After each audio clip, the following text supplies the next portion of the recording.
Аавуудын өдөрт зориулав. Эцэг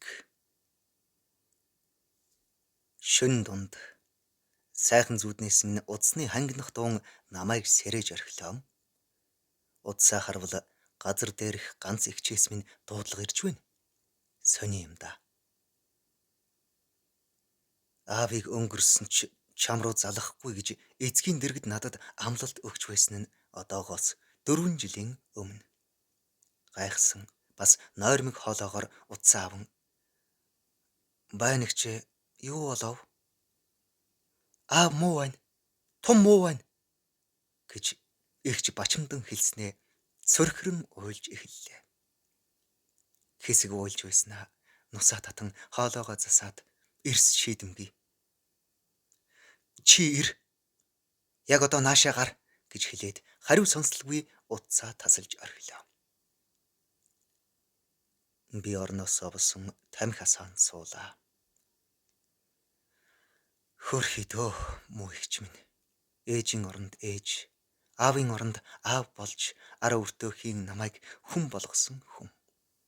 Ээжийнхээ толгойг залгисан намайг эцэг минь хүртэл тоож хараагүй тэр он жилүүдэд надад үлдсэн ганц эрдэнэ. Ижи минь намайг төрүүлээд тэнгэртээ явсан юм гэнэвлээ. Балчир насандаа би юугаа мэдэх вэд. Ухаан орох үедээ ааваасаа нэг удаа. Миний ээж хаашаа явсан юм бэ гэж асуусан юмдаг. Ихэнхээ толгойг өөрөө залгиж хаад одоо надаас асуухтаа яах вэ гэж хэлээд орон дээр сууж байсан намайг түлхэж унгаад өөрөө гараад явчихж билээ. Тэр үеэс л надад ээж байхгүй.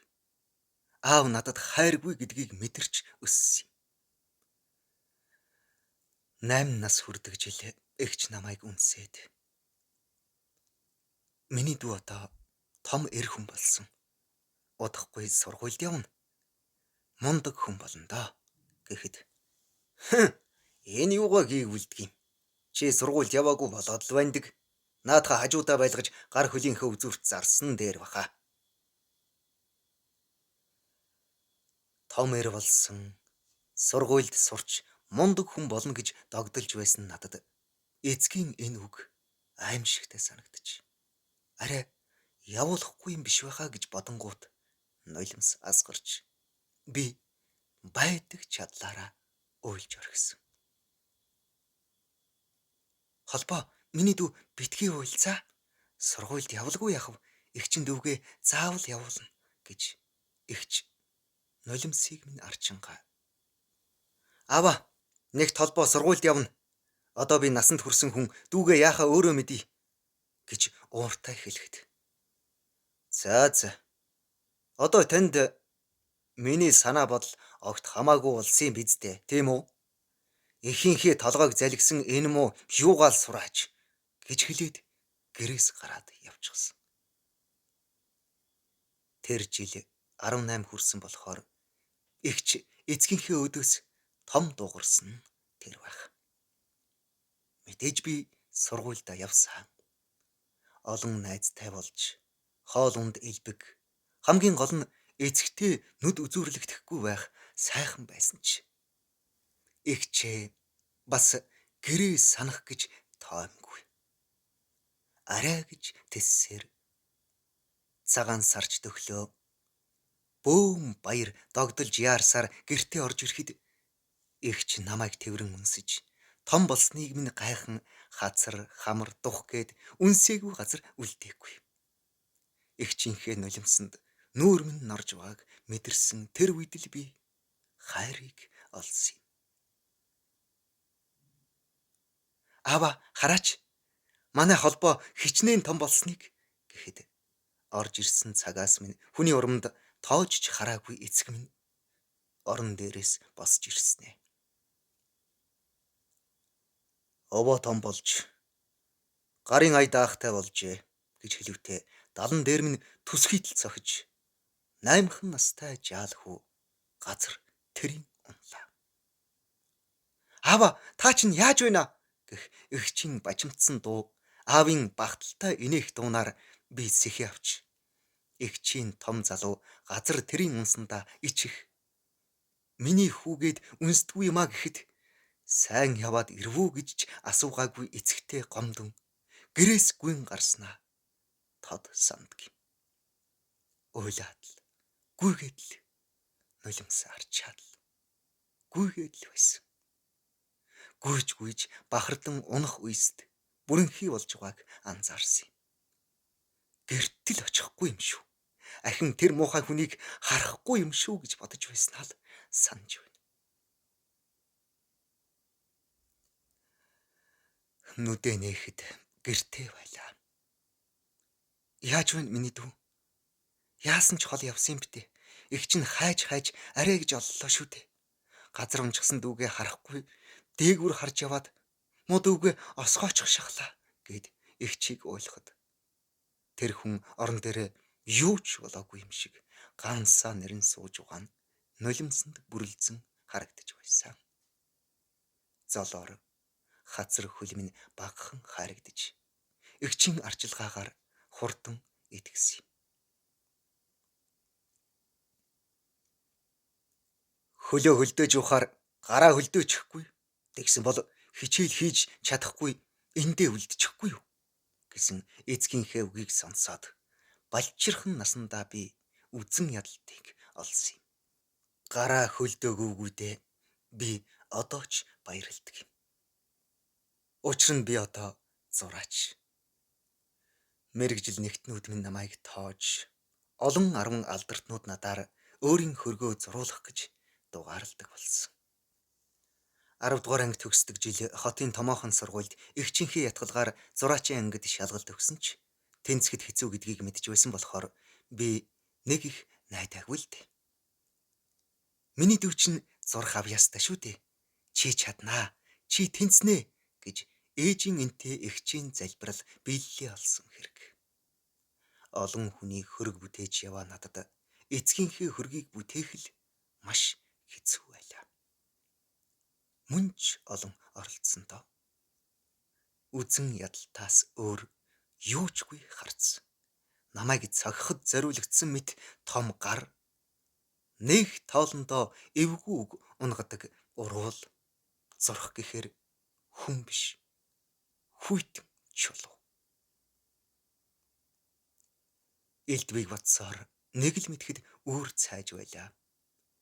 Хичнээнч тамхи татсан юм бүү мэд.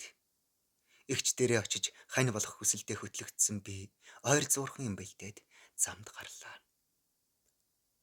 Эцэг өнөөх л орон дээрээ шаналгаатай царайтай хэвтэн. Нүднийх нь гал бөхчээ.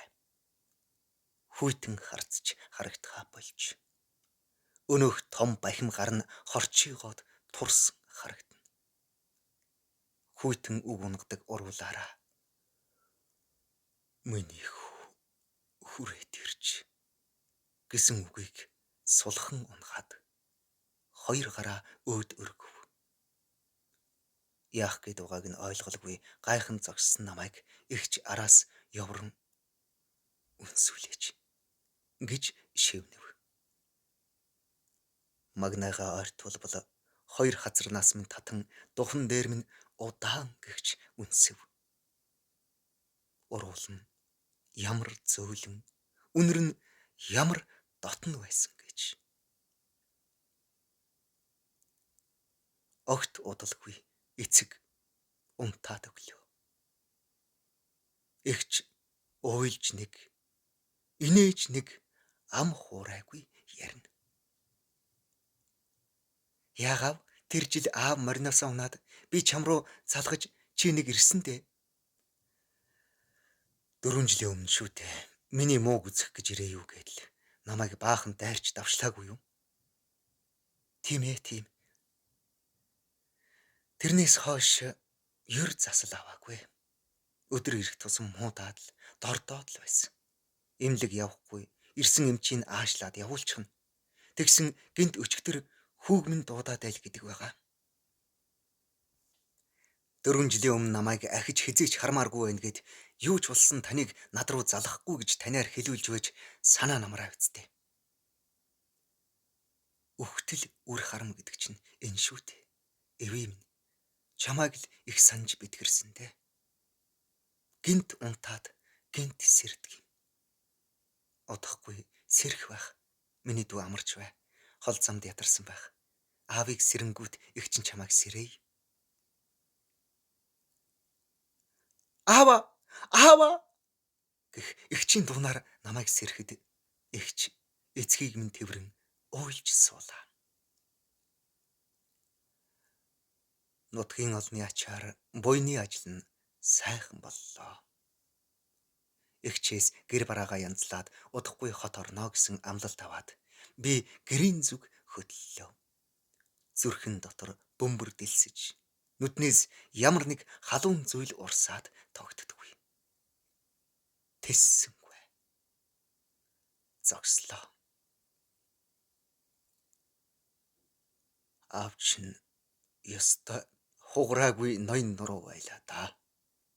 Ижи чинь тэнгэрт хальж ганцаар үлдсэн аавч нь улаан нэлзраа чамайг тэврэн над дээр ирсэн юм. Би төөргийг чинь үзсэн. Чи эцэгтэйгээ зүг байвал эцгийнхээ хайранд хөл алдаж ижирүүгээ явах. Эсвэл чиний өмнөөс аавч нь ижирүүв чинь явах. Ийм л заяа төөрөг буусан. Би худал хэлээгүй. Чи ч мэдхэл байх. Би ааваасаа өвлөн бид удам дамжин нутгийн ах дүүсийн заяа төөргийг засч яваа улс. Өдий наслаа та алдлаа энтлээ худлаа хэллээ гэсэн үг сонсоогүй л явна. Тэгээд би аавд чинь яахаа өөрөө шийддээ гэж хэлсэн. Тэр үг дуугүй гараад л явсан. Одоо л би түүний холж ухааныг өөрийгөө нухчин чамайг хайрлаж чадсныг биширч байна.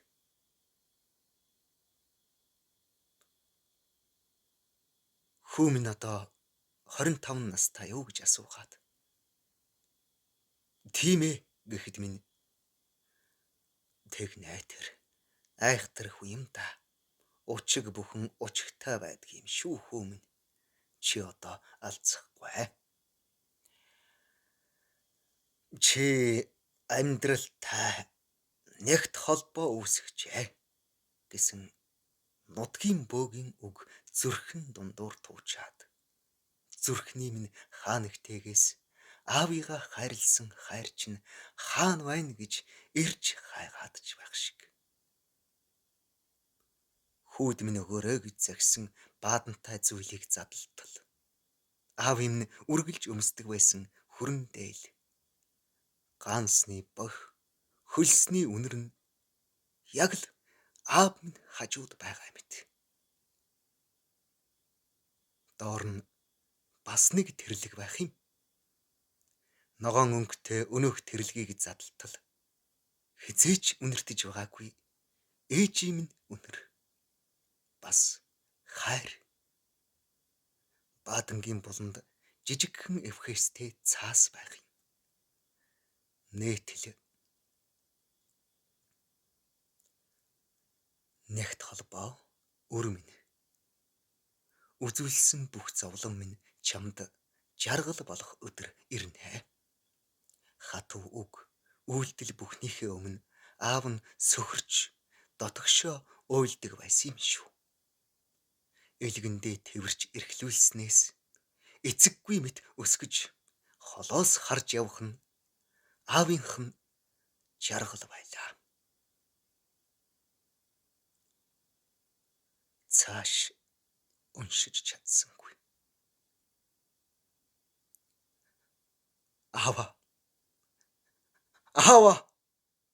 Аав минь тэнэг хүүгээ өршөө буцаж ирээд хүүгээ ганцхан удаа алгадаач. Мянгантай тэврүүлсэн мэт жаргал амсъя. Аава.